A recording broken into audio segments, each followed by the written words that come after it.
Hello,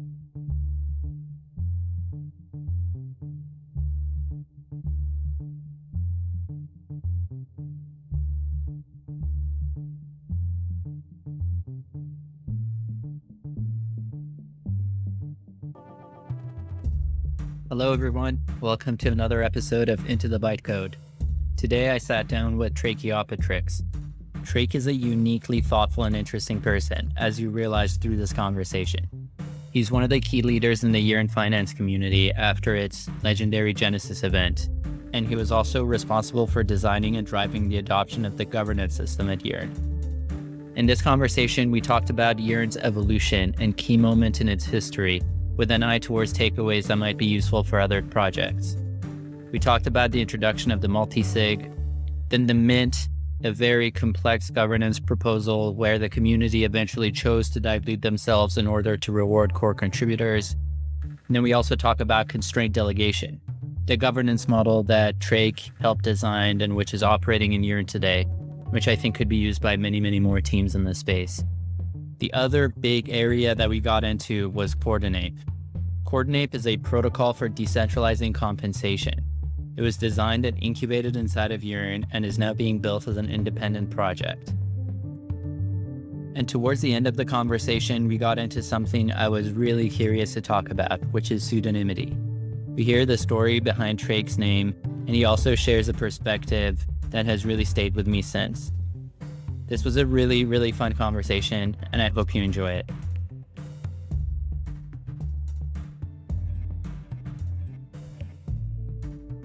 Can you think of a particular moment in time where you had to really touch into why it is that you're doing what you're doing? We're getting real here. Yeah, I love it. Just dive right in. Just dive right in. Get to the good shit. There's so much money at stake, right? And I think for so many of us, money is one of those things that triggers our base survival fear. And that's challenging stuff for all. You can be you see this in like enlightened masters and gurus and whatever, and they can still get fucked up by this. This happens all the time. Dramas, controversies, whatever. Some teacher is sleeping with a student or stealing money or something like that, because it's really hard and deep stuff. So yeah, very recently, just thinking about, how do I really want to show up in the world? How do I really want to be using my efforts and my gifts, right? And I'd been making a lot of money, and that money I noticed was a force on me, and money is great. I have no problem with money, but I realized I had to let go of a lot of that. This kind of decision where I had to step back and think like, okay, like what is actually really an integrity for me? And what does that mean? Regardless of anything else, throwing away all outcomes, everything, like what is that most resonant with the core of who I am? And that changed. That just happened to me just last week. So I was just listening to this talk by Bruce Lyon. Actually, I sent you one of his talks.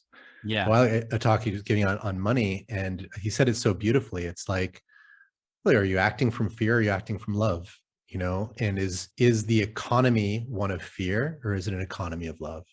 And money can be used for both of those things. Yeah, I also like one model that comes to mind that I really liked was how Bankless approached their DAO, right? Where they were like, this all belongs to the community. And as the first proposal, we're going to say that, Bankless, the company, I don't know what the right terminology is, gets X% of the tokens. And then the community volunteers into giving them that gift, right? And yes, I thought that was just a really beautiful way to approach it. It's so interesting how in DeFi we have the opportunity to do these really beautiful uses of money. And like the mint at Yearn was kind of like that, we had this 30,000 token hard cap, like hard money idea meme out there, and there was this fair launch. But who was it fair for? It actually wasn't fair for the contributors I came around after the farming was done. And so I didn't get to earn any YFE, but I was working all the time.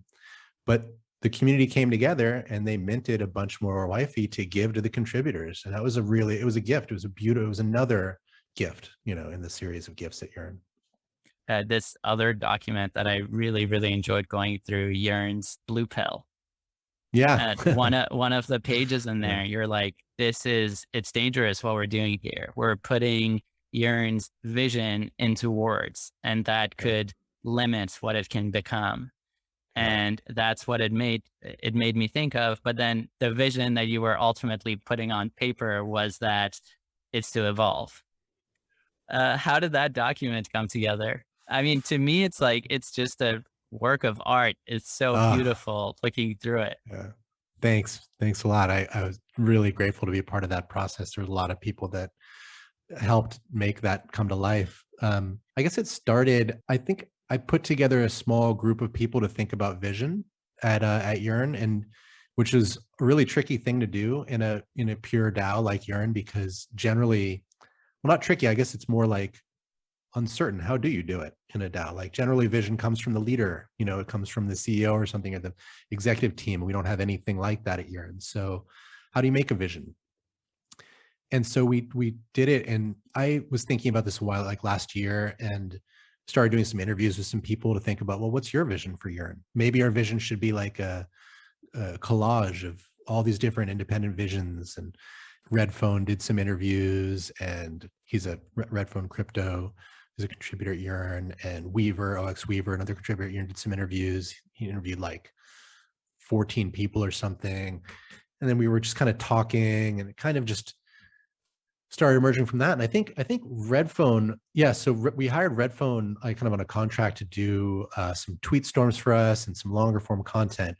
And he, I don't want to say too much about exactly who did what, because I love the mystery of it being Totally. That's definitely a part of it. yeah, that's a part of it. So these were some of the players, right? And then there was a lot of other people at Yearn that helped, a lot of other people.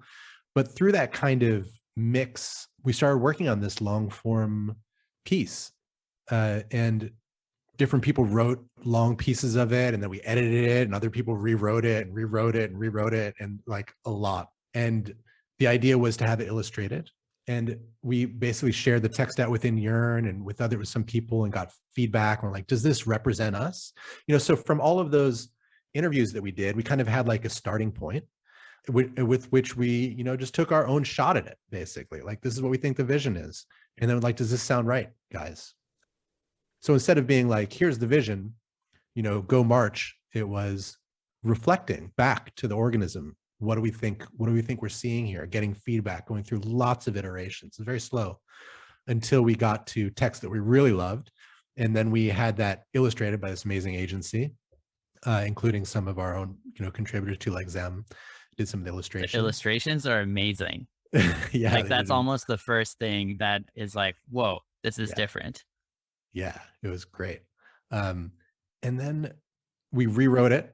Like after we had a lot of the illustrations done, we're like, wait, no, some of this isn't hitting. So went back and rewrote some of it. Yeah, and then the Wow. end. Labor of love. I It mean, was. that does sound like one of the most challenging tasks to go through with a DAO as large and diverse as Yearn, to define a vision for it and do it in a way that's involving the community in that process. It was. It was. I think the main thing is it's slow, and that's okay. Like one of the things that Zach Anderson, my co-founder at Coordinape, often says is go slow to go fast, and there's so much wisdom in that, and it's true. It's like, in order, like, this document has provided so much value for Yearn, and it needed to happen. It had to be authentic. It had to be sincere. It's not something you could rush out the door. It took its own slow, meandering time. Well, maybe let's transition to Coordinape. And there are some of these questions about like DAOs just as a form of coordination, as a new life form, as you like to say, on the blockchain, that I want to get into. But maybe as helpful context, if you could just talk about what Coordinape is. Yeah. So Coordinape is a tool to decentralize compensation. So, with DAOs, most people think about DAOs, you think about coin voting. That's kind of the first thing that started a lot of DAOs and on blockchain, allowing for that type of decision making to happen. But there's so many other types of decisions that need to happen within any organization that don't really happen through that one structure. And in most DAOs today, compensation decisions happen in the old style, where there's some people, they do a negotiation, they hire somebody, and then maybe they put that plan together and they get that voted on through the forum. But actually the decisions and the work actually happened in an old top-down way.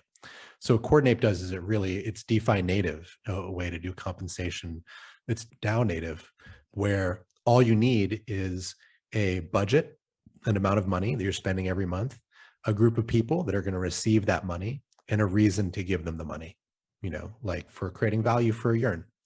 And then the allocations all happen through a decentralized process. And how does the process work? So the process works using these tokens called give tokens, which are kind of like poker chips. It's called a gift circle. So the Coordinape is kind of the brand, and the product is the gift circle. And so the way it works at Yearn, which is where it was designed within Yearn for Yearn, and it's spun off as its own entity. But the way it works is we've run it for 8 months at Yearn. We give away now like $75,000 a month through it. And so every month, at the end of the month, the last week of the month, there's an epoch, and everybody gets 100 give tokens, which are like poker chips. They're non-transferable outside of the system. And the ask is, you say, who did you see creating direct value for Yearn this month? Give them a gift. That's it. You can give them a bigger or smaller gift in terms of how many give tokens you can give. So maybe like last month, there was only 4 or 5 people in the circle that I saw create direct value, because actually there was a lot more, but those people are opted out. So some people that are paid through a normal system, which we also have at Yearn, opt out of getting gifts through the community grant. So the community grants only go to people that they should. And so from that group, there's only 4 or 5 people that I directly saw last month provide value. And so I gave one of them 30 give, I gave one of them 20 give, one of them 5 give, etc. Everybody does this. At the end of the epoch, you count up all the received gives, and you just take the budget and you divide that by the amount of the total number of gives, and then each person gets that percentage of the budget for that month. What does this look like in practice? Like, what has emerged from the last 8 months of running this at Yearn and at other DAOs?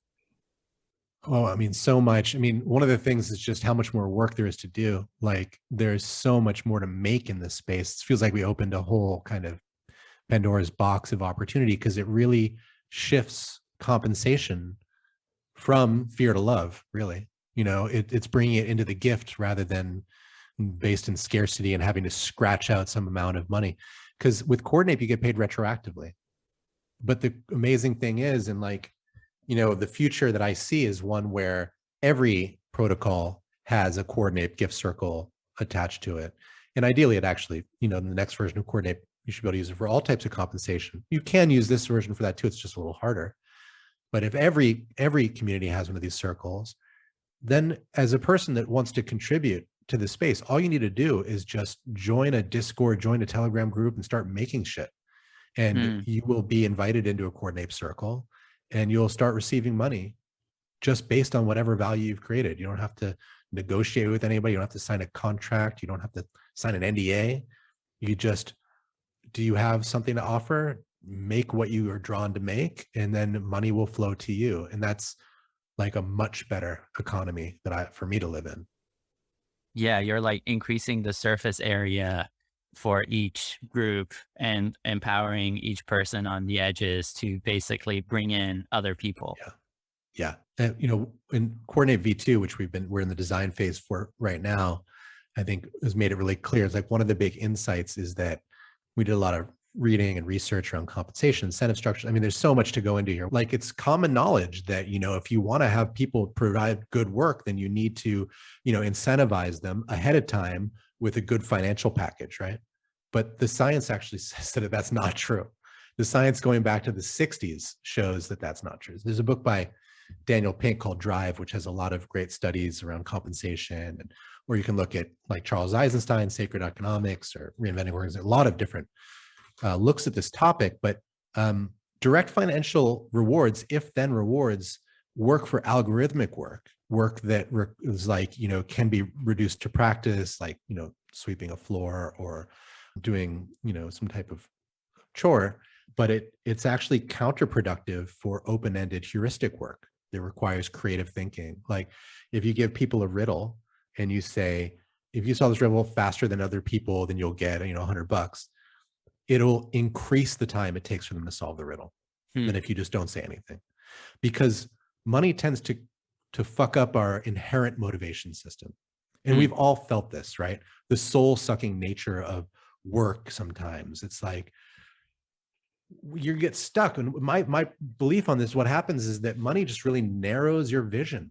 It brings it down to that old fear center, in your sacrum. Like it makes it about survival. Like I have to get this money to survive.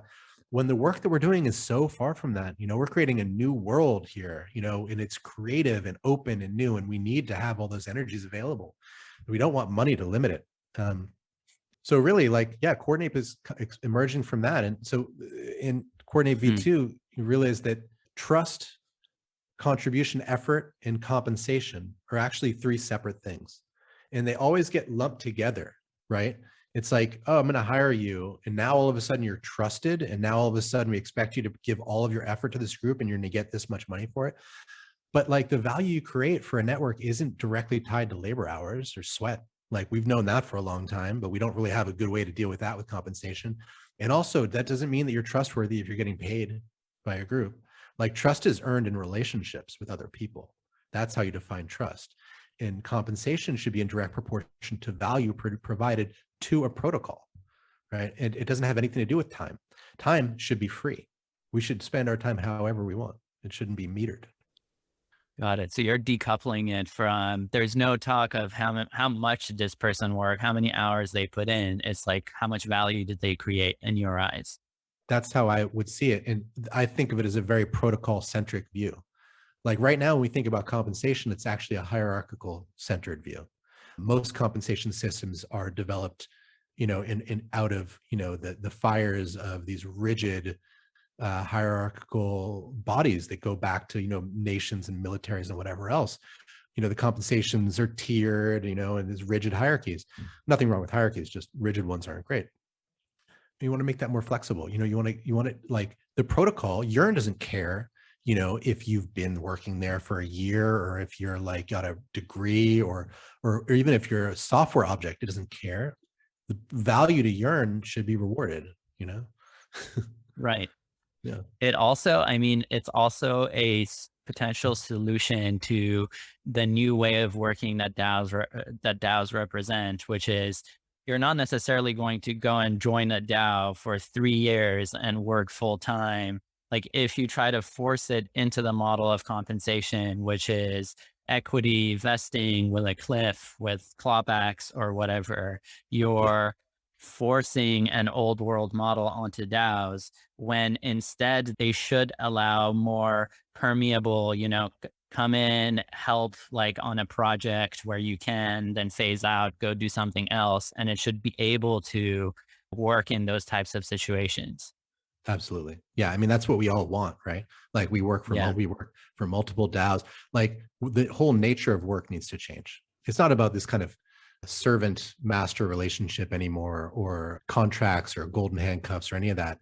I can create value for Curve. I can create value for Badger. I can create value for Sushi, for Yearn, for Gitcoin, for Ohm, whatever. Like maybe I want to just be a free person, creating value in this space. And why not? It's also this open source kind of idea too. Like if I do one thing that's good for one group, it could be good for another. Why not get compensated by both of them for the same piece of work? There's nothing wrong with that. We haven't had decision-making systems prior to coin voting, right? To enable this new type of basically kind of organizational entity that we now call a DAO. That small change created such an incredible explosion. The ability to do coin voting on the blockchain and other type of consensus, the limited amount of consensus mechanisms we have, has created this entire new kind of Cambrian explosion. But compensation is actually an even bigger decision space. Imagine if when we blow that one open, like the types of possibility, the freedom, the creative energy that releases is going to be wild. That's what Coordinape is doing. There really is something huge here. Yeah. Like one thing that came to mind while you were talking was conflicts of interest, right? And like that in the old world model, if I'm working at this organization and getting compensated in the traditional way, and then I go and like get someone else to come and partner here, and then they pay me for making that partnership happen, that's a conflict of interest, right? Like I've done something wrong there. But maybe like the core problem there is the lack of transparency, the lack of giving full disclosure to everyone that I'm involved in both of these organizations. And I believe this is a win-win collaboration. And like, if I help make it happen, then I should get compensated on both sides. Like, maybe the problem comes from the fact that these things are done not out in the open. Yeah, I think that's right. But does that mean that there'll be no people, no bad actors in this future transparent space? Like, no, there will be. They'll probably just take a different shape, and we'll need to develop, the systems and tools to address that, as there are in the old models too. But I think a lot of people worry about collusion when they start thinking about these types of systems, and I think the more transparent, the better tools there are for seeing this stuff. Really, the incentives for colluding really reduce drastically, just from a game theory perspective, because with slashing and other types of things that we can add in, it just won't make any sense. It'll be a much higher value, much higher EV to be a good actor and to be contributing value. Yeah. You put people into like iterated games rather than one-off games. Exactly. Yeah. And because it's all transparent and, with opportunities for reputation building, Totally. works. So when thinking about compensation, one other thing that comes to mind is, especially if you're anchoring compensation to value created, there's just going to be a big range there between what value people are creating, right? Like, I sometimes think it follows a power law, like many other things. And if you're running an open process where people are allocating this to each other, will this system allow for, one engineer making 10 times more than someone else? And do you want that to happen? Like, is that a property of a good functional system, that someone can make 10x more than someone else who on paper like has the same qualifications? And how do you think about that? That's super interesting territory. And whenever we start thinking about this stuff, it's very easy to start extrapolating it to the whole world and be like, okay, well, we need to create a system that's going to solve this problem globally, and like, we don't want to like reinforce power dynamics and wealth inequality, all that. Like, yes, and like, let's take a breath, and like, we've got a product that's like, starting it with it, like, let's solve the problems right in front of us and not worry too much about that. Not saying that that's what you were suggesting at all, but I know people, can often get there. I mean, when you're going after something so complex, there's almost an art about being like, we're going to solve these problems first. And we know there's more levels to this that we need to figure out over time. Yeah. So I think we can talk about it in both ways, right? So like, as a global civilization, like, what should be the ratio between least paid to most paid? I have no idea, but I don't have a problem with there being asymmetry. I think that people also worry about scarcity, and like, there was in some discussions recently about like, oh, should we have scarcity in the metaverse? Like, I thought we were like over scarcity. I was like, no, like I don't know about you, but I like that there's, what is like 20% nitrogen in the atmosphere, and it's 7% oxygen. I probably got these numbers totally wrong. Like, that's useful. It's good that there's a scarcity of oxygen. The scarcity is like a fundamental property of the universe. It is. And it's going to be in the metaverse too. And it's like, one way to think about it, and a nice way to think about it, is it's actually about stories. Like, in the metaverse, it's like these little properties, these nuances, these scarcities in each other, like, that I really like science fiction comic books, and so do you. Not everybody loves those. Like, that's a nice story that binds us together. Like, we need methods to hold that type of relationship in the digital world too. Scarcity is important, however you want. Access is different. People confuse scarcity and access. No, like, people should have access to all these different things. Equal opportunity, absolutely, but scarcity is okay. I think what we want is a system where, if we're talking globally big picture stuff, a system where the people at the bottom of the spectrum can still have wonderful lives and have equal opportunity and access to move along in that spectrum. So in the small scale, like with creating a compensation system right now, I think the things I think about more are things like popularity contests, and like, one of the concerns with Coordinape is it devolves into a popularity contest, right? And it's not about actually rewarding the direct value, but who's the coolest kid in the room. We haven't seen a lot of that so far, and with like the 30 to 40 different protocols that have run it over the past 6 months and, dozens of epochs, I'm sure it will emerge in some ways or another. So for a first idea is that, well, is there something wrong with that? I'm not sure that there is something wrong with that, but I do know that what's wrong to me is that the person that's maybe not so popular, that is a brilliant genius, I call that kind of silent genius project problem, that they're getting compensated properly. So one of the things we're going to add in to Coordinape in the future is the ability to create, actually, you could even do this now with Coordinape, a group or some people that have more power in making compensation decisions. So a kind of expert group to balance the wisdom of the crowd. And their job, instead of saying just rewarding direct value, their job is to talk to people, see who's being undercompensated, and fill in the gaps. Yeah. Well, there are certain roles that by their nature are, they're not going to have a lot of touch points with the community, or that the nature of their work is that they need to do it kind of under wraps a bit. If you're the person building out the regulatory or legal strategy, you can't just be talking about what you're doing. So I think it makes sense to Exactly. have other systems complement this. Yeah. Another question that comes to mind is, if this process is happening in the open, you may want to do what's defensible, what helps you build relationships with people, rather than doing what you absolutely think is the correct way. And I wonder, I mean, this is another one of these future problems of like that there's good stuff here. Let's start with this, but I wonder if there could be versions of Coordinape that like say use zero knowledge proofs to make sure that all of the math checked out properly, that everyone allocated their 100 give tokens, but you can't see who they allocated towards. Yeah, I'm interested in this. We like a commit reveal scheme or something. So I've heard people advocate for this, and we tested it over one epoch at Yearn. It was a small sample size, just one test, but people like the transparent version more. And so we've kind of held off on trying to implement that. But a lot of people do want it, and I haven't thought through it deeply enough to know if it's going to be a important feature or not. What do you think? Do you think that'll help? Well, maybe there is something about just where we are today, where because the system is new and there's this cool social component to it, and you're helping, Yeah. I guess one thing you talked about is helping the DAO discover new people on the edges, right? But a zero knowledge version of it definitely also makes sense, maybe at a later point. I And think zero knowledge is different than commit reveal. Like there just wouldn't ever be a reveal of how uh, each person voted, right? There would just be the total tallies that come out, knowing that the math was done correctly. right. Okay, that's interesting too. I mean, I think the way I see it happening is these being options. Like the kind of design Yeah. theory for Coordinape is that there's a lot of modules. It's very customizable, and people can do it however they want. So we're adding in like quadratic voting as a strategy option for vote counting, and we'll add options in like this too.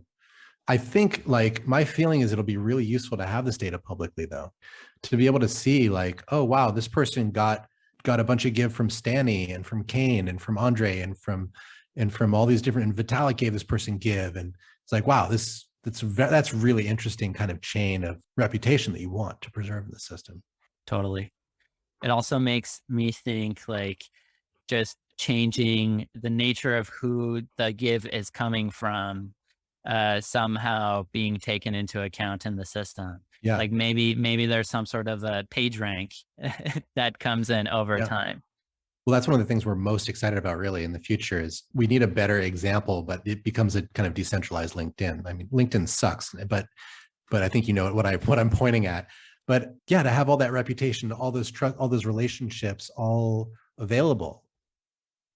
Okay, so another topic I'm really curious to talk Mm, about is, so Yearn started off in a very unique way, right? With mm, Andre giving away all of the Wi-Fi mhm, and this totally decentralized DAO emerging. And then you being one of the people who was there to help bring out structure out of this crucible of chaos and potential energy. mm, mm, And now that you're working on something new with Coordinape, how mm. are you thinking about the strategy with which you're bootstrapping the community around the project, the DAO, like the governance? Like how are you thinking about that? Yeah, I mean, it's great because we get to learn like you framed this beautifully. I mean, it's all the stuff that we learned through the 16 months or whatever on Yearn. We don't have to reinvent that all from scratch. So, one of the things that for me is one of the most valuable things that we made from Yearn was the new governance model that we have, which we call constrained delegation or governance 2. And I mean, it took us a long time of like batting our heads against the wall and like making a lot of mistakes to get to that model. And so we don't have to do that again. That the plan for Coordinape is that it will be, governance 2 from the start. And, there have been a lot of DAOs that have, fought this same path and done this progressive decentralization. So Yearn was like instantaneously decentralized, whereas protocols like Synthetics had went on this really kind of progressive decentralization path, and to the point where they have no entity now, and they have a really cool, their own kind of constrained delegation model. And so Coordinape will be able to progressively decentralize, because I think also like, well, there's different ways to do it. And I'm really not sure if there is a best way, but I know at Coordinape, like me, Zem, and Zach, we had this very strong vision together, and we don't want to give the vision away right away. And that's okay. Totally. You don't have to do everything decentralized. We're the vision holders, so we have most of the power right now, but we don't want to have the power forever. That's not in any of our interests, but we want to start the thing, get it out there, get the first product fully out, get the team, the culture established. And as we do that, then we will use the mechanics of governance to start delegating or powers from us to the community and giving them away. And most people don't ever give away power, right? But we did that at Yearn, and we do, like, I've seen that done. I'm not worried about that happening with us. We don't want to hold the power. It's better, because we've learned directly, it's better for a centralized group not to have all the power. Right. And we'll get into Gov too, but I really like this, that you've developed this governance model in a project that's much, much further along. And that you can design things in a way that they just fit into that. And without having to make any fundamental changes, you can just kind of change the power dynamics in the future. Yeah. And then we're not just from Yearn too, we get to learn from, so we've been collaborating a lot with Synthetics, and they've developed their own kind of parallel version of our governance. Well, they've developed their own governance, but it has so many structural similarities to ours, and a lot of the same concept. They've developed other really cool tools, like the election modules that they're building. And so we'll probably want to add those at Coordinape. I hope Yearn will add them at Yearn in the future too. But yeah, just there's so much work that's been done, not just at Yearn over the past couple years, that we get to benefit from. Yeah. And that process of, decentralizing gradually, how are you thinking about that? Like, is it grants to folks who to work on the protocol? Is it, I guess, using Coordinape probably, right? To bring people in through the edges. Like, how are you thinking about that process? Well, we want to use Coordinape in a lot of different ways, everywhere from like as a way to allocate advisor token shares to core team salary, and also for incentivizing the community and Gov2. So I think about, an organization as like a circle, and like what that circle contains is all the different types of decisions. I think decision-making is really the most interesting lens to look at these organizations through. And there's all different types of decisions that need to be made, from like one contributor's decision to send a GIF in one Telegram group, all the way to like, am I going to mint another, chunk of this governance token? There's so many decisions, what logo to use, who to hire, blah, blah, blah. Only some of those are really well suited for on-chain coin voting or whatever type of coin voting. We don't have consensus mechanisms that work well for a lot of the other ones. There's a lot of decisions like around, all right, who gets merge control for a GitHub repo? Who gets to decide what logo we use? How do you make those decisions? We need governance to support all that. Doing a governance vote around the color of a button on a website seems like the Dilbert comic for crypto that we don't have yet. Exactly. Democracy, man. Like, every voice must be heard. Like, centralization. No. Who does this designer think they are? Yeah, if that's central, you got to be decentralized. We're all going to vote on the color palette of this meme. Yeah, it's a great way to make shitty artwork and to just suck the life out of everything. So people have been gradually decentralizing for a long time. We've learned a lot about that. So now there's another idea to say, well, why don't you just be fully decentralized from the start? You can. And I think that makes sense in a lot of cases. but it also, you don't need to.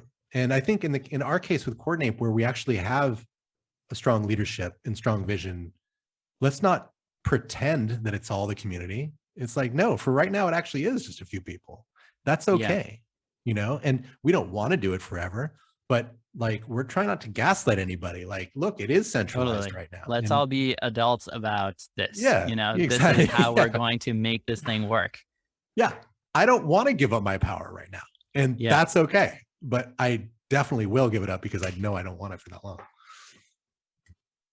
I think giving away tokens by using Coordinape is also it's potentially an alternative that many more people will move to, because it seems better than retroactive airdrops that can be gamed. And, it's literally like, you will get tokens if you do useful work. So go and do that useful work.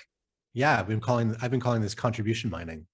And I think it's like the most interesting way of new form of tokenomics that we've been thinking about it at Yearn to do even further, at Coordinape certainly. But yeah, how do you distribute your tokens? Like, what are tokens? They're like, I think of governance tokens like, yeah, people get caught up by the financial component, and there's a lot of tricks around, the financial versus the governance power. But really, in a protocol, they represent the voice of that protocol. And to me, you really want them to go to the people that are leading within that protocol, who are like setting the standard for how the community is going to work, how the culture is going to work, what is being made, where it's growing, what it's becoming. Give those people governance tokens. And these should not be armchair people that I mean, there's a place for that too, but I personally don't think it's nearly as valuable as the people that are in the trenches doing the work. Give those people tokens, and Coordinape's the perfect way to do that, right? So you do a distribution through contributor mining. Yeah. I mean, I think the shadow side of a lot of this DAO stuff is that it is armchair critics who aren't Yeah. involved just commenting on these public forums, or there really is no way to weigh people's opinions, to kind of Yeah. choose whose voice are you going to take seriously versus less Yeah. seriously. And just having things in these forums, just comments one after another, puts you into this mindset of seeking consensus, doing something that everyone is behind. And Yeah. that is just not the best way to make decisions, I don't think. It's really not. And so I have a lot of experience with this at Yearn, and having authored many governance proposals and spent a lot of time in the forum there. And we've had a lot of really strong critics, and like, look, criticism is great. And also, you know what? Sharing your opinion on a forum is great. The way that it goes wrong, and I've seen this happen many times, when people expect you to do what they say, right? They expect they're like, look, like, I have raised this point many times. Why aren't you doing it? And it's like, well, it might even be a good point, but that's just not how we work. We're not a top-down group. We're like, you're going to scare the shit out of some middle manager who thinks that like our marketing is going to go down the tubes if he doesn't like force some engineers to like go and build this for you. Like, that's not how we work. Everybody at Yearn that works at Yearn gets to decide what they do. And so nobody has decided to do what you've suggested. It might even be a good idea, but that's just not, we're not going to do it. Or nobody's done it yet. Maybe we'll in the future. Or the other thing is, the other way it goes wrong is where it's like, look, everybody agrees this. Why aren't you doing it? It's like, well, same thing. Like, if you want to do it, do it. Okay. So maybe let's talk about governance 2. What is that? How did it come about, and what is it? So governance 2 is a new kind of decentralized governance theory and implementation that Gabriel Shapiro and I wrote for Yearn. It was YIP 61, which got approved, maybe 6 months ago or something, 4 months ago. And it really goes back to the beginning of Yearn. So when Yearn started, it was like, how did you make decisions, right? Andre gave away all the wifey tokens and he said, you guys are in charge, right? And that was mostly it, So people came onto the forum and they were making proposals from everything to like, what podcast should Andre go on, to, what should the token emission be, and everything else. And there was I call this the kind of, what's the surface area that the governance token actually controls? And there was no definition of that. There was no scoping of the governance powers. It was everything was up for grabs. It was great. It was beautiful, chaotic madness, right?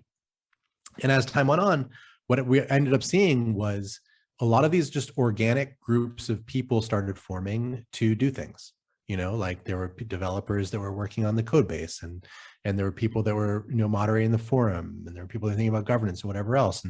And they were making a lot of decisions. There was a question as to what is that allowed? Can you make decisions? And instead of trying to go the route of like trying to push everything through this one coin voting. So it's like coin voting is like the thinnest possible straw to suck all of human expression through, right? That's a that's a quote from, I think, Joy Mountford, who was an HCI researcher years ago. I might have misattributed that, but it's a great quote. And instead of trying to do that or trying to pretend that that's how we're going to do it, we did Substrate, and I and a few other, Franklin and a few other people, Vance Spencer, did a proposal, YIP 41, which was to temporarily empower the multisig to make operational decisions.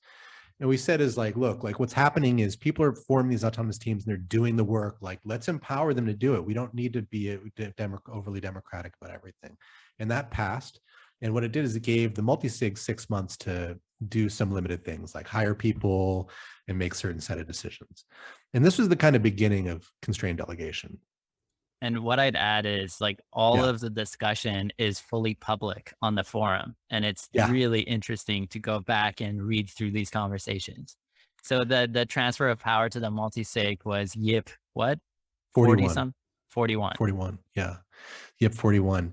Well, what were some of your, like, what were some of the insights like did you read the YIP 41 discussion? Like, what do you recall? I did. I just think it's so beautiful how and unique and elegant how this project started, right? With full decentralization, and then watching how people organically take leadership of certain things and then come and propose this model, from the soup, where there was no structure. And then the larger community being wise enough to pass this decision. And I thought that was interesting. And then I thought, what comes after, like the mint, which was the big one. Yeah. And it was also interesting, I think in the multi-sig vote, it was like, we're going to do this for 6 months temporarily. Right. Yeah. And then the mint post is 6 months after that. So it's like what it was, right? I think you're right. Yeah. It was, so YIP 41 was like August and the mint was like February. And actually, we got an extension on YIP 41 because we didn't figure it out, governance 2 in time. So we needed a few more months, and we did it in a couple months after that. So it was like the mint, and then I think governance 2 was like right after that, in like March or something. Yeah, and the mint is just a gargantuan complex thing to traverse, which you can talk about. But I mean, my other, just observing this whole process and reading the forum posts, it's like, these are really freaking competent, like smart people, The mint is probably up there with the most complex strategic things that you'd have to navigate when running a company. You're getting buy-in from this public community to dilute them because it's for the long-term benefit of this project. And you all managed to do that. It was crazy. Yeah, that was so wild. Yeah, let's talk about that, and we can come back to governance too. But because it's all governance and it's all crazy, the mint happened so strangely. So the interesting thing is that like from the beginning, like talking to Andre about this, and forgive me if I misrepresent this at all, it's all my mistakes. But as I recall talking to Andre about this, he always assumed that there would be a Wi-Fi emission, an ongoing Wi-Fi emission from the beginning. It wasn't meant to be 30,000 and done. And there were like 10 attempts in the governance to mint more Wi-Fi in the first month or something, and they all failed. It's like how Bitcoin's block size, like there was this comment that this should be changed. It's the equivalent. Yeah, right. Basically, right. Then all of a sudden people started conflating their memes. They started thinking about Bitcoin and hard money and stuff. And they're like, yeah, that's what Wi-Fi is. Like, no, that is not what Wi-Fi is. Like, it's not meant to be hard money. It's a governance token. The purpose of it is to coordinate the community. And so it needs to be flexible, really. It does have a financial component. We want to honor that. But so everyone got stuck in this mindset. And I really realized how powerful memes are. This 30K meme, like everybody, I was susceptible. All of us thought that it was like this amazing thing, never mint anymore. We're going to do it the hard way. But then like just to draw out a point, I think memes are so powerful, and it's one of the things that many of us realize by spending time in the space, but it's almost its own craft alongside engineering, design, like Yeah. how to craft basically idea packets that people can get behind is Yeah. so powerful. It's super powerful, and it's just as important as everything else, and it has such a huge impact. I think a lot of people can sometimes have this naive view that like they think that like technology is like this really pure meritocratic, like linearly improving system, but it's really not. One of my favorite philosophers of technology, Andrew Feinberg, really talks about this well. He says like technology is part of the social matrix. Like if you look back to the evolution of the bicycle, for instance, like they used to have that big one wheel bicycle, and that was the most high tech bicycle. And so then that should just keep going, right? But then somebody invented the safety bicycle, which had two little wheels. And that wasn't considered a better technological bicycle, but because of people's concerns around safety or whatever, they started to use that more. And technology always develops in this way as part of the social matrix, embedded, and we decide, as a community. Memes are a huge part of that and how these decisions get made. There isn't one, technology doesn't exist outside of human consciousness, right? So Humans are a big part of it, and it's very path dependent. It also makes me think of, without going too much down this tangent, but I yeah, think it's called like Planck's rule, or the idea that science progresses with generations of new scientists that come to the fore, and that basically people, even Einstein struggled with the ideas around quantum mechanics, and it requires someone who's, yeah. really young and hasn't fully deepened those grooves in their minds to really buy into the old way of doing things, to come in and do something new. So like if you look back in time, that's how these ideas progress. Oh yeah. So it was like the incredible Overton window shift. Like what happened was basically all these incredible people like Bantag, Milky Klim, and Daniel Lemberg, and Dark Ghosty, and Faku, and all these incredible contributors, and Doug, Luciano, were all getting paid like peanuts. We were getting paid so little. It was like, well, there was no wifey to like pay us with, or like it just didn't make sense. Yearn was so poor, yet we were making so much money, and our fundamentals were so much better than everybody else. So it was like, well, we should really reward the contributors too, right? And that was kind of what happened. Was we just been poor for a long time, basically. And So it was like 500K, or how much was actually available to pay the contributors at this point 500K was our budget, but it could get topped up. So per year? it wasn't actually super clear. Like it wasn't 500K per year. It was that the multisig would have an operational budget of 500K. Got it. So it could get, theoretically, you could continuously refill it, and it's an infinite budget. But I don't know if we actually specified. I think it was maybe, but I So think the way it you happened maybe was had an easier way out of this situation. we probably did, but that didn't feel right to just drain all the money. I think it was more monthly, actually. I think it was 500. No, sorry, it was 500K a month. No, that was Mhm. specified, and we rarely used all of it, actually. But even if Yeah, we did tap it all out, like it still wasn't enough it's to not enough. properly Yeah. to contributors. So that's what kind of sparked the mint. And then it was this incredible Overton shift where like I went on a campaign basically, because when it clicked for me, I forget what it was, because I had been anti-mint previously. And then it was like somebody did a bunch of research of other projects like treasuries and stuff and what they're compensated. I was like, this is just not fair. Like this team is so good, and I see them contributing, and they're so fucking talented. They need to be properly compensated. And so I went on a campaign to basically break this 30K meme thing, and changed a lot of minds, changed a lot of hearts and minds. And then the mint went through. But we also put a team together of like super heavy hitter big brains to put that proposal together. It's one of like the best written proposals I've ever been a part of. And then it has the complexity of, this is the group of people potentially setting their own compensation, and Yeah. like all of these things that are incredibly complicated to navigate, even in a traditional company. And you're Yeah. doing it out in the open. What did that campaigning process look like? Like, what did you win about winning the hearts and minds of a large community? Yeah, it was just like a lot of discussions, a lot of talking to people, a lot of like sharing perspective and like, because what had happened for me basically was like this illusion had gotten broken in my mind.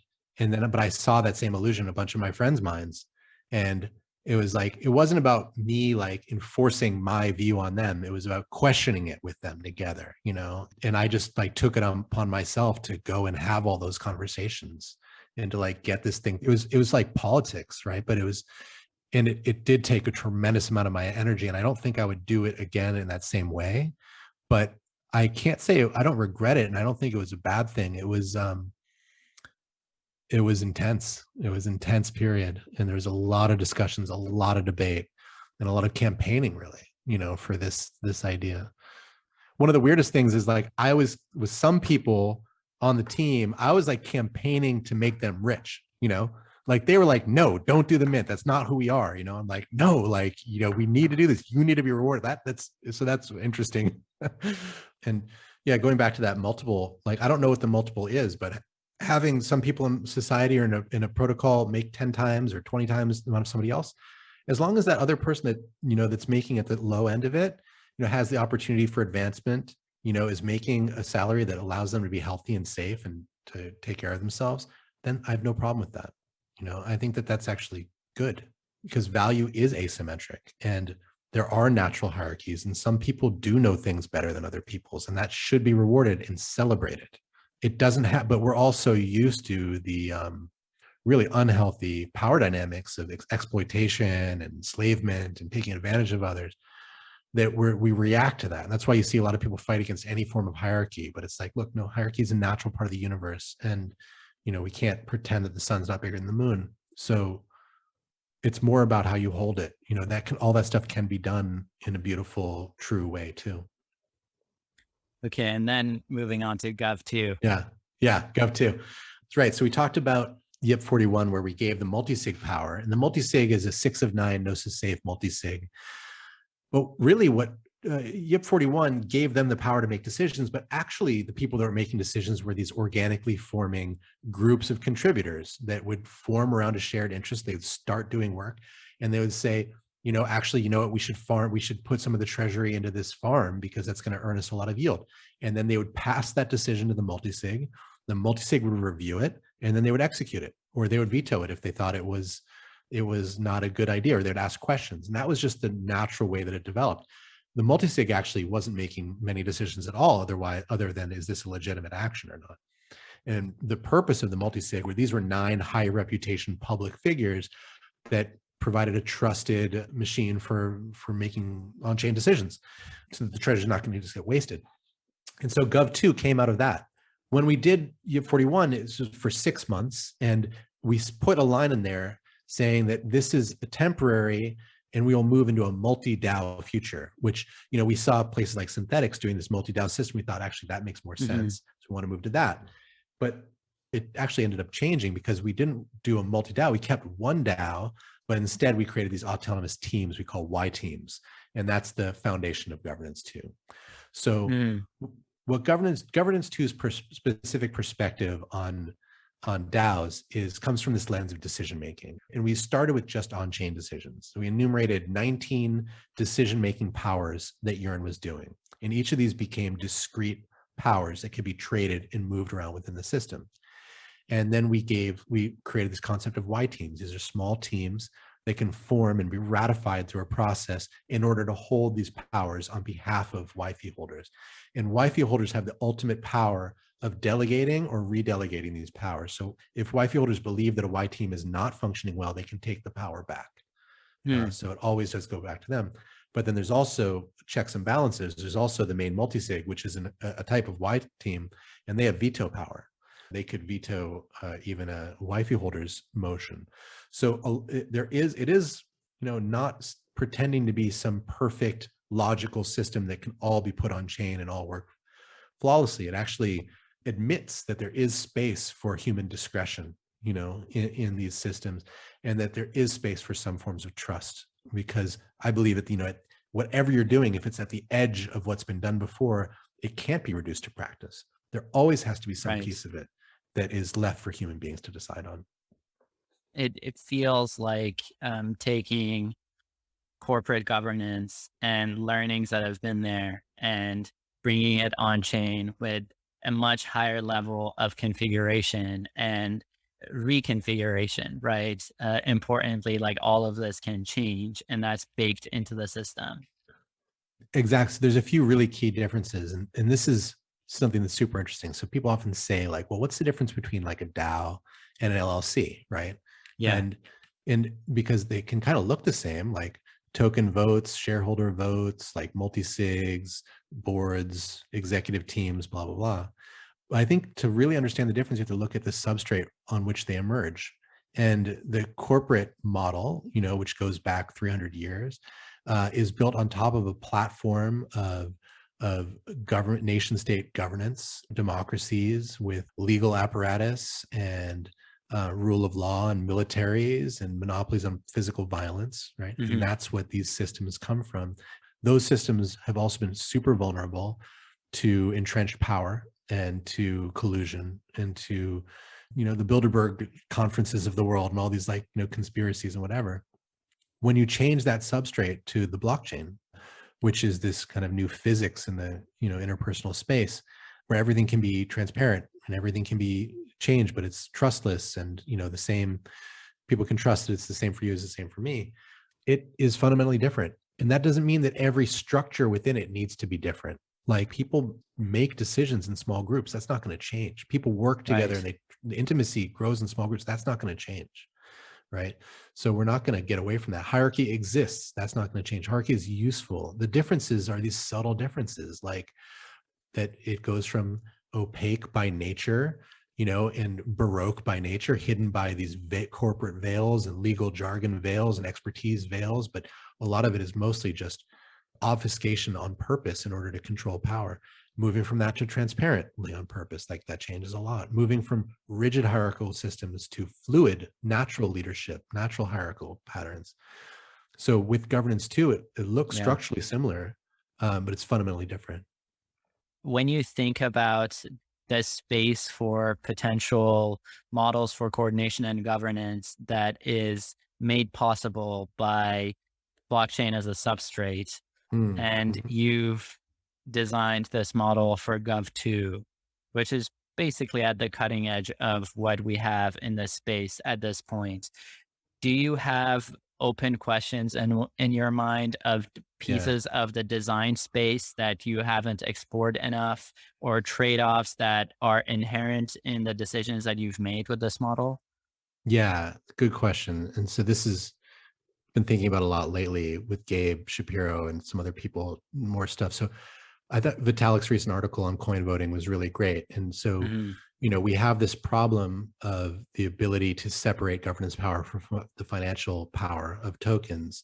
And there's Hmm. a lot of ways you can imagine that happening. And a lot of the stuff that we're doing, it's based in coin voting. And, at Yearn, we have taken this delegated model and other places too, where we use snapshot for signaling, and then we trust a group to take that output and put it on chain. I would like to see that stuff on chain. But then if we do put all that on chain, right, then you really do open yourself up to governance attacks through the type that Vitalik explained. And I thought that paper was really on point. A lot of the reason that things work this well is because it's early. There's a lot of goodwill. A lot of these systems haven't been figured out how to exploit them yet. A lot of bigger money corporate interests haven't gotten into the space yet. They will absolutely exploit all of these systems if we put them in. We have this grace period before we're really on the map. Right. So like, yeah, I want it to be on chain, but I'm not willing to open, like, look what happened at Compound just recently. Like, or look at, there's been other governance attack, or like Steam, right? So like, sure, you can fully fork the community, but I don't want to have to get it that far, like maybe we can avoid going that far. So one thing that governance two does is it creates these kind of two bodies in a way. There's like the wifey holders, and then these Y teams, which you can think of as being kind of legislative group and then an executive group, Hmm. from a governance perspective. And that maybe there does need to be some type of a judicial branch. And, people have looked at this like Aragon Court or Claros Court or the Hmm. escalation games.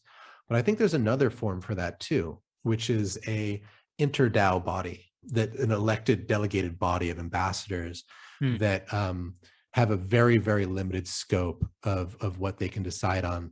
But the one thing that I'm thinking is that the self-sovereignty of protocols. So the problem with governance attacks, if you even think it is a problem, but what I think it is that it's taking the sovereignty of the community away to another community. And I Mhm. think that we might, like, that's one thing that we could create a kind of UN of DAOs to protect against. Interesting. So pull out a group of people who have reputation, who are Yeah. who have the confidence of the larger community that they're aligned with what we're truly trying to do here. And Yeah. they kind of stand as a last check in case these systems get co-opted.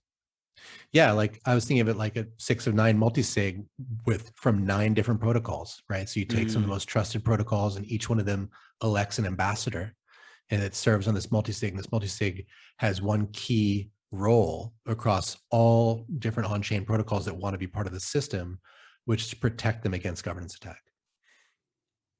Yeah. that does seem like using humans in a limited way to protect against what could go wrong. And we really Yeah. need humans. Like, I think Yeah. approaches of moving off of coin voting in fundamental ways are too early. Like, it's just, Yeah.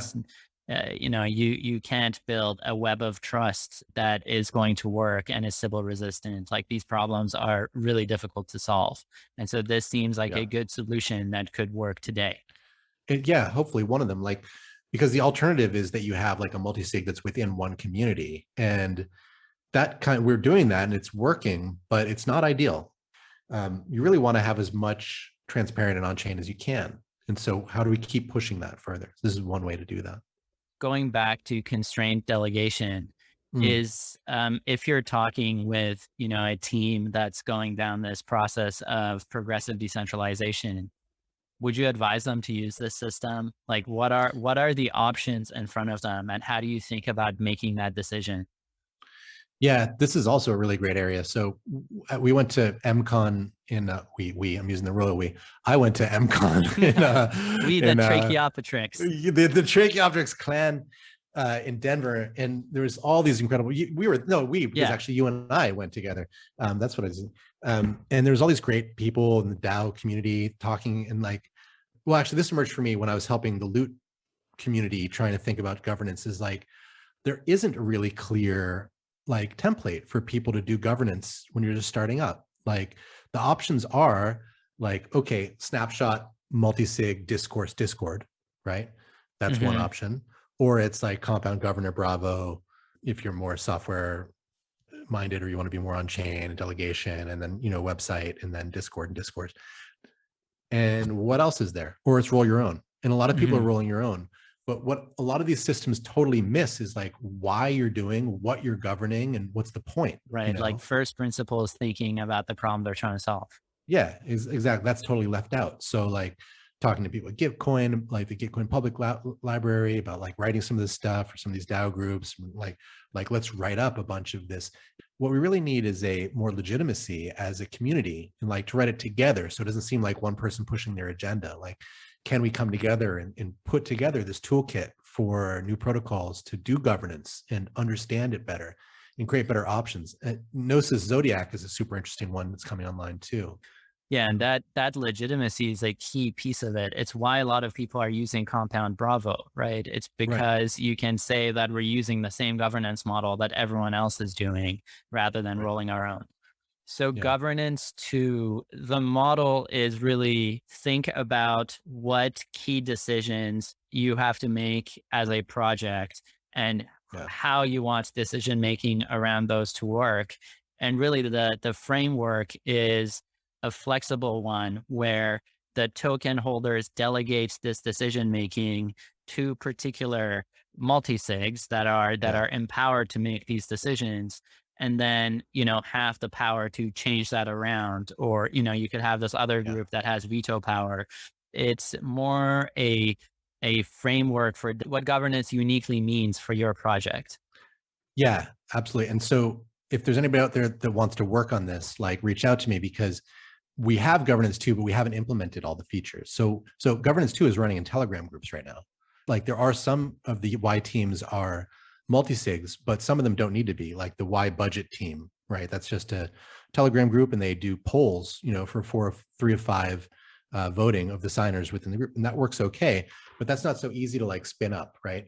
So what I'd like to do is take Zodiac and build, Telegram bots and Discord bots that allow direct, integration with the Gnosis multisig or with another module, so that you can like roll out a governance 2 implementation really quickly, or work with Orca protocol, or like there's a lot of people building, or Colony, but like we need the integration and we need the stuff, these tools Can you built. explain what Zodiac is quickly? Yeah, so Zodiac is a kind of a library for doing modular governance. It was partially inspired by governance 2, from what I've been told, and it allows you to interact with Gnosis safes or a Moloch DAO or a Colony instance or whatever you want, and you can have modules, you can have modifiers, and you can have guards, kind of governance Legos to do things. Like a modifier can be a time lock, and a guard can be like, it's only certain types of transactions can be scoped to this group and not others. It actually would work perfectly for Gov2. Got it. So governance 2, or another name for it is constrained delegation, is maybe more the framework for how to think about governance. Yeah. And Zodiac is more like the programmable primitives that you use to put together your concrete instantiation of this. Yeah, that's like, I think Zodiac is an implementation option, so is Orca protocol, so is Colony, so is Aragon, or whatever. Zodiac is the closest one at governance 2 that I've seen, and I think it's a wonderful one. We need better implementation so that you can spin these things up quickly and make them configurable and customizable, and you can choose what you want, So I have one last topic, and then we can call it. Great. And it's around pseudonymity and being called Tracheopteryx, which is my favorite pseudonym by far. Thank you. Thanks. Thank you. Yeah, so I had been following crypto for 10 years, but I'd only really started working in it DeFi summer. And during that period, I was like, well, do I do this as my real name, or do I do it as an anon anime character? And the choice was clear. It really wasn't, actually. I was really not sure. I was like, because I'm not like a super like nerd in that way. It seemed like a lot of friction for me, and actually under my real name, I have a pretty good reputation. I was like, well, I'm not going to be using any of that, and like good credentials and stuff like that. But what I decided was I actually really wanted to become part of the culture in that way. And I also was unsure about the security and worried about, what about people finding me out, and who knows, like it's a little scary entering this new space. So it felt like a nice layer of security, but also just the cultural part of being anonymous and getting to be Tracheopteryx, getting to be a dinosaur, was really cool to me. And it's been really rewarding, actually. Like coming into this space with nobody knowing who I am, nobody knowing my age, where I'm from, what I've done in my life, and be able to create this entire career in a year from scratch, when I'm actually kind of old and have had multiple careers before, was pretty cool. Yeah. That is really cool. So how does it work in practice for you? Because, if a real pseudonym like Satoshi, let's say, where I imagine that person would have had, or that group of people, I mean, Satoshi's maybe a bad example because there's a lot of lore around it. But if you're a person who's truly pseudonymous, that means that you're probably not sharing this big part of your life with the people that you're surrounded with in your day-to-day life. And that seems like a pretty big life decision to make that could potentially create, just a division in who you are. Like, can you be authentic with your family, with your partner, with your close friends? And I haven't heard people talk about these questions. So I'm curious how you think about them. I'm really glad you're bringing this up, actually, because I haven't heard people talk about this either. And it's a really big one. And it turned out that friction was too much for me. So early on, I was Tracheopteryx, and I still am. But I was like, I didn't share a video with anybody. I didn't tell anybody personal things about my life. And I really didn't like it. And I just decided that wasn't worth it to me, and that I wanted to see people's faces. And then I was like, well, I'll go to MCon. I'm going to go, what am I like? Want to put makeup on or something? It's like, no, I really like being in my body and around other people. And so I just decided I started thinking of it as like a bike lock. It's like, if somebody really wants to steal your bike, they're going to do it, but I'm not going to like bring a 2-ton chain, or like a complete, like, vault with me whenever I ride my bike. Like, I'm going to bring a lock, and I'm going to bring a good lock, and I'm going to be really smart about security, but I'm not going to stop myself from going where I want to go. And so, I ended up appearing on video at MCon. And at the time, I didn't expect that I was going to be on video, but then I was like, screw it, like, it's important to me. I want people to see my face. So, Yeah. And I feel like even the 1 degree of separation helps a lot, right? Like, even if people yeah. have to, like, Slate Star Codex had his name out there on the internet, but like Mm. 99% of people didn't know who he was. So I think that can still be pretty effective. So the biggest kind of trade-offs or positives or negatives of this path has been, well, one, that is just freaking cool. You get to be It's like at cool. the forefront of Yeah. weirdness in this community. That's awesome. You get more security. You still get to kind of open up to people that you build more of a relationship with. And if you're talking with someone who's thinking about seriously taking on a pseudonym, how would you give them a heads up of what's in store? Well, figuring out what you're, like, are you an anime person? Are you like comic books? Or like, where is that pseudonym? How are you sourcing it? And having that be like really authentic for you, I think is really important, what your name is. Tracheopteryx resonates with me in a lot of ways. I really love it as a name. So it's been really fun to have it. It suits me. What is the story behind Tracheopteryx? It's a combination of a trachea, which is like the human organ of speech and song, and the Archaeopteryx, which is the first feathered dinosaur. So that's a really creative and powerful combination to me, because like Mm, the transition between dinosaur and bird is just, profound evolutionary moment, and also just song, artistry, speech, creativity. So like that speaks to me, and I get to wear that every day, which is like a talisman. It's got magical powers. So like, find out where your magic's going to come from and give it a name. This is, becoming a non is a kind of shape shifting spiritual quest. Like, look at it that way. Why not? That's more fun. Even if you don't believe in the spiritual stuff, it's more fun to think of it that way, I think. So do it that. Really find something that's going to bring you power and bring you what your goals are, right? And embody that. And then learn OPSEC. Like, you mm. don't have to be like the super dev, super shadowy coder, but like, I mean, we should all know OPSEC, everybody in this space. But when you're in a non, you need it in a different way too, just like around what types of communications and engagements are going to cause different types of risks to your security, and decide how important it is to you, how secure you want to keep it. What kind of bike lock do you want to ride around with, right? Mm-hmm. All right, man. I think we can call it here. Thanks, man. This was really fun. Yeah. Thanks for having me on. Could talk to you about this all day. So appreciate it.